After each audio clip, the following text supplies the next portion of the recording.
23 मार्च 2026 को Arunachal Pradesh public service commission का तरफ से ट्रेन ग्रेजुएट टीचर एग्जामिनेशन 2026 का जो ऑफिशियल नोटिफिकेशन है वो जारी किया गया था।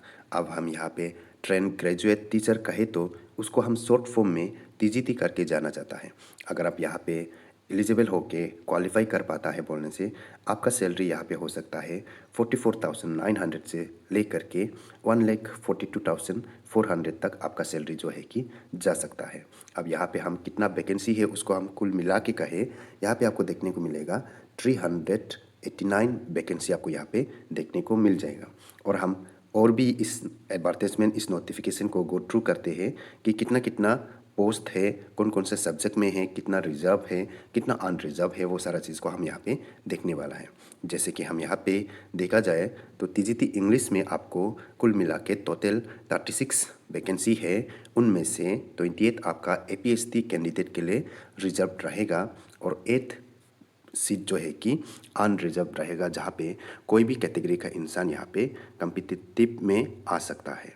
उसके बाद अगर हम देखेगा टीजीटी हिंदी में कहेगा तो टीजीटी हिंदी में आपको यहाँ पे 38 टोटल वैकेंसी देखने को मिलता है। एपीएसटी के लिए आपको 30 रिजर्व है और अनरिजर्व में 8 करके है। उसके बाद आप टीजीटी पॉलिटिकल साइंस में 28 है, टीजीटी ज्योग्राफी में 29 है, टीजीटी इकोनॉमिक्स में आपको 25 है, टीजीटी हिस्ट्री में 21, टीजीटी मैथमेटिक्स में 35, टीजीटी फिजिक्स में आपको 73 है। आप यहाँ पे देख सकते हैं कि यहाँ पे आपका टोटल वैकेंसी है, यहाँ पे एपीएसटी के लिए है। उसके बाद यहाँ पे अनरिजर्व कैटेगरी है, ठीक है। तो अनरिजर्व कैटेगरी में कोई भी इंसान उसमें पार्टिसिपेट कर सकता है और एपीएसटी वाला में यहाँ पे सिर्फ एपीएसटी के लिए ही होगा, ठीक है। उसके बाद यहाँ पे आप जो टोटल कितना कौन सा सब्जेक्ट में कितना टोटल वैकेंसी है उसको आप यहाँ पे देख के जा सकता है, ठीक है।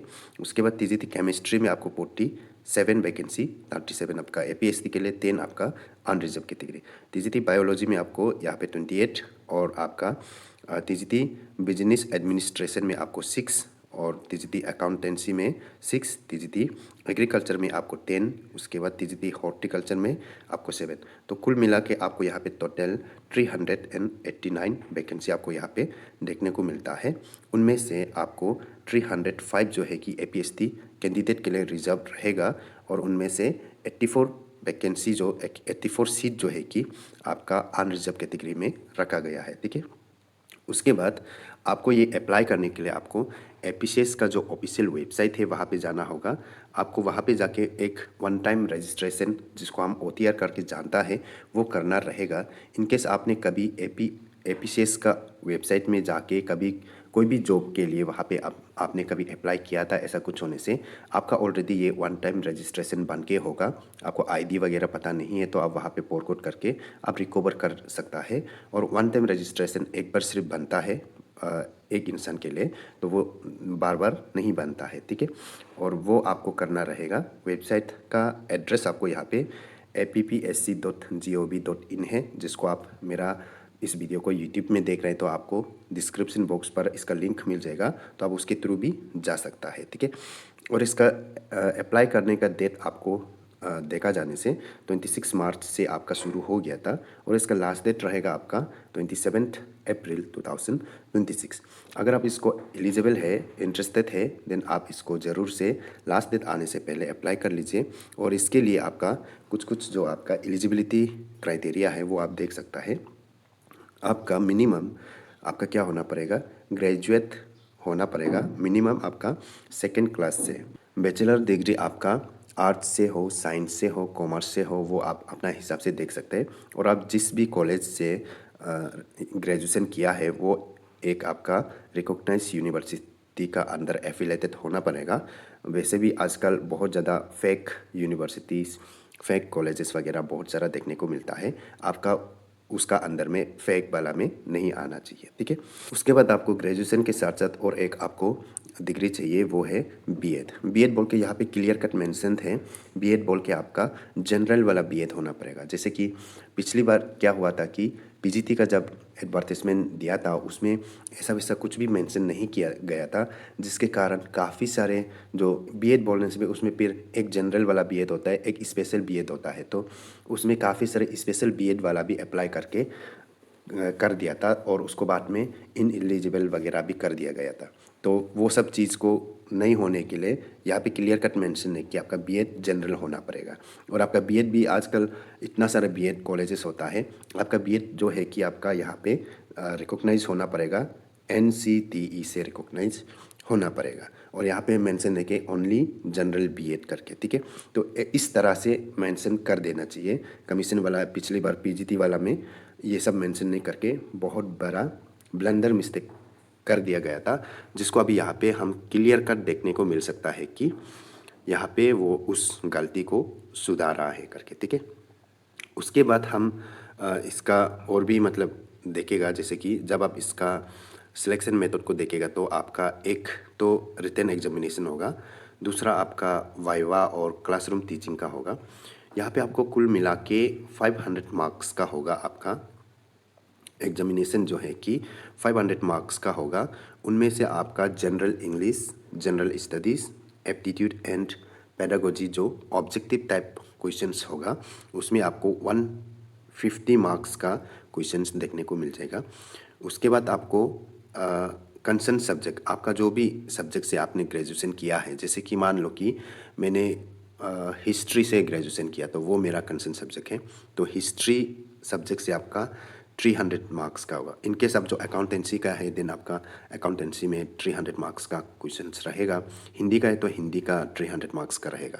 उसके बाद आपका जो वो हो गया, ये दोनों तो रिटन में चला गया, ठीक है, ये दोनों आपका रिटन एग्जामिनेशन में चला जाएगा। उसके बाद आपका वाइवा एंड क्लासरूम टीचिंग में आपका 50 मार्क्स का रहेगा। तो कुल मिला के यहाँ पे टोटल आपको 500 मार्क्स का क्वेश्चंस देखने को मिल जाएगा, ठीक है। उसके बाद इसका कुछ सिलेबस ऐसा कुछ आप सोच रहे तो मैं आपको रिकमेंड करूँगा, आप मेरा टेलीग्राम चैनल पर जा सकते हैं। वहाँ पे आपको सर्च करने का, जैसे फाइल वगैरह कैसे सर्च करना है वो आपको पता ही होगा। और अगर आपको पता नहीं है तो आप मेरा यूट्यूब चैनल पर जाके मेरा टेलीग्राम चैनल में कैसे करके फ़ाइल को सर्च करेगा, उसका ऊपर भी वीडियोस बना के है, तो उसको देख के आप जो सर्च कर लीजिए। वहाँ पे आपको हर सब्जेक्ट का जो आपका कंसर्न सब्जेक्ट का सिलेबस जो है कि वहाँ पे मिल जाना चाहिए। मेरा टेलीग्राम चैनल पर आप ऑलरेडी डाल के है, बहुत पहले डाल के है, वो आप देख के ले सकते हैं। जैसे कि pol science, geography, Hindi, English, ये लोग का आपको मिल जाएगा, तो आप वहाँ से देख सकता है, ठीक है। उसके बाद आपको एक चीज़ ध्यान रखना है, आप जब एग्ज़ाम देगा रिटन एग्जामिनेशन तो उसमें आपको पेनल्टी लगाएगा।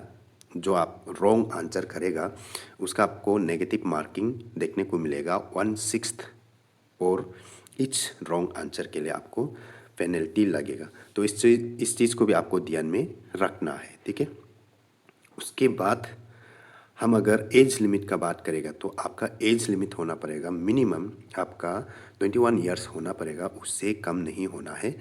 मैक्सिमम आपका 35 ईयर्स होना पड़ेगा। लेकिन अरुणाचल प्रदेश का जैसे कि कुछ कुछ अपर एज लिमिट होता है, तो उसमें आप अगर एपीएससी कैंडिडेट है ऐसा कुछ होने से तो आपको यहाँ पे एज रिलैक्सेशन मिल जाएगा।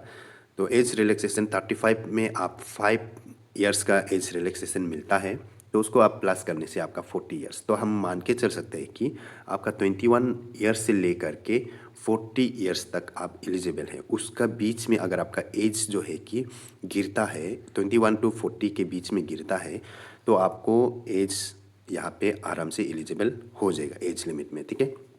जैसे कि 21 to 35 का बीच में होने से तो आराम से हो जाएगा, और 35 से थोड़ा पार हो गया होने से तो आपको एज रिलैक्सेशन वाला लेना है, तो उसमें आपको 40 तक आपको मिल जाएगा, ठीक है। क्योंकि 35 दिया है मैक्सिमम एज, अपर एज लिमिट, और रिलैक्सेशन 5 ईयर्स का रहता है, तो उसको प्लस करने से 40 ईयर्स का आपको देखने को मिल जाता है, ठीक है।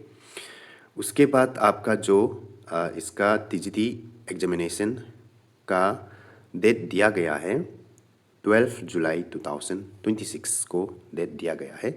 और एग्ज़ाम सेंटर आपको देखने को मिलेगा ईटानगर, नाहरलगन, दोईमुख निरजुली, नामसाई, पासीघाट, जीरो। तो काफ़ी सारे यहाँ पे एग्ज़ाम सेंटर्स का ऑप्शंस देखने को मिलेगा, तो वो आप देख के और जब फॉर्म फिल करेगा तो उसमें आप एग्ज़ाम सेंटर को आप अपना हिसाब से उसको सिलेक्ट कर सकते हैं। और कुछ कुछ डॉक्यूमेंट्स आपको चाहिए होगा, वो सारा चीज़ यहाँ पे मेंशन थे। और इसका ये जो नोटिफिकेशन है ये मैंने ऑलरेडी मेरा टेलीग्राम चैनल पर डाल रखा है। अगर आपने अभी तक नहीं देखा है वहाँ से भी देख सकते हैं। सबको तो मिल ही गया होगा नोटिफिकेशन, क्योंकि बहुत समय पहले ये नोटिफिकेशन निकल गया था और मैं यहाँ पे थोड़ा बहुत लेट से अपडेट कर रहा है क्योंकि मेरा बिजी शेड्यूल चल रहा था। ठीक है, जब आप ऑनलाइन फॉर्म फिल करेगा तो आपको, अगर आप APSC कैंडिडेट है तो आपको 150 रुपीज़ का एप्लीकेशन फ़ी चार्ज करेगा, जिसको APCS कमीशन जो है कि उसको लेगा। ठीक है, उसके बाद अगर आप APSC नहीं है ऐसा होने से तो आपको यहाँ पे 200 रुपीज़ का पे करना होगा एज ए एप्लीकेशन फ़ी। और इन केस आप इसका ऑनलाइन फॉर्म फिलअप को आप किसी साइबर में जाके करता है तो आपको साइबर चार्ज और सर्विस चार्ज वगैरह कुछ आपको चार्ज करेगा एक्स्ट्रा से। तो वो चीज़ को ध्यान में रखते हुए आप जब साइबर ऐसा में जाएगा तो एक्स्ट्रा से पैसा लेके जाना है। 150 आपका एप्लीकेशन फ़ी रहेगा और आपका सर्विस चार्ज जो है कि साइबर वाला के ऊपर डिपेंड करते हैं वो लोग कितना कितना लेता है। कोई कोई 150 लेता है, कोई कोई 200 लेता है, ऐसा करके। तो उसका हिसाब से आपको एक्स्ट्रा से पैसा तो लेके जाना है। और इन केस आप खुद से इस चीज़ को करता है तो कोई बात नहीं, तो जितना है उतना आपको पे करना रहेगा।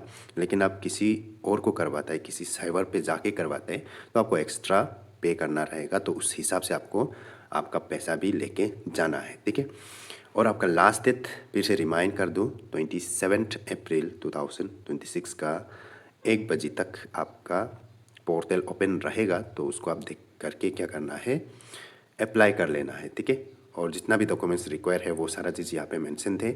इस चीज़ को मैंने अपना टेलीग्राम पे ऑलरेडी डाल रखा है और काफ़ी सारे जगहों पे भी, ग्रुप्स पे भी आपने देख चुका होगा। और इसको APCS का ऑफिशियल वेबसाइट से भी आप डाउनलोड कर सकते हैं और मेरा टेलीग्राम चैनल से भी इसको ले सकता है। ठीक है, इस वीडियो को आप आगे भी शेयर कर सकते हैं। इनकेस आपका नियर एंड डियर में कोई ग्रेजुएशन करके BEd करके रखा हुआ है और ऐसा बेरोजगार पड़ा हुआ है तो उन्हें इस वीडियो को ज़रूर से शेयर कीजिए। हो सकता है कि आपके घर परिवार में भी कोई होगा, आपका दीदी, भैया, बहन, भाई, कोई भी हो सकता है जो ग्रेजुएशन करके BEd करके ऐसे बेरोजगार पड़ा हुआ है। ऐसे वैसे इंसान को आप ज़रूर से शेयर कीजिए ताकि वो, अगर उसको अभी तक पता नहीं है तो पता हो के अप्लाई करके और जॉब मिल जाए और आपको पार्टी दे।